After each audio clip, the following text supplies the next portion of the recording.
नमस्कार, मैं हूं समीक्षा पांडे और आप देख रहे हैं टीवी 24 नेटवर्क। इस समय यूपी में उपचुनाव की तैयारियां जोरों पर है।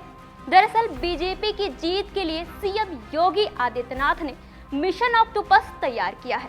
साथ ही हर सीट पर अलग योजना के साथ बीजेपी क्लीन स्वीप की तैयारी में है।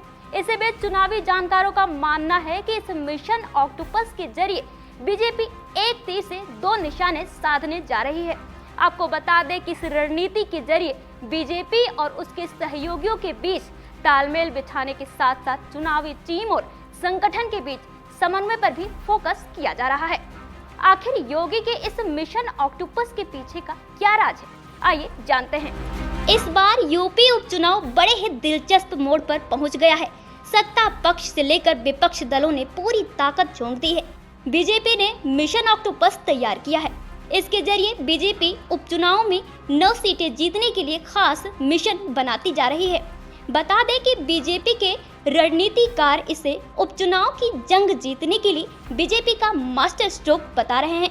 वहीं चुनावी जानकारों का मानना है कि इस मिशन ऑक्टोपस के जरिए बीजेपी एक तीर से दो निशाने साधने जा रही है। इस रणनीति के जरिए बीजेपी और उसके सहयोगियों के बीच तालमेल बिछाने के साथ साथ चुनावी टीम और संगठन के बीच समन्वय पर भी फोकस किया जा रहा है।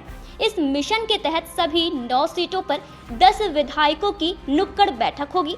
इसके साथ ही जातीय नेताओं को भी अपनी जातियों को बीजेपी के पक्ष में करने की जिम्मेदारी दी गई है। इसके साथ ही चौपाल के जरिए समस्याओं का समाधान किया जाएगा।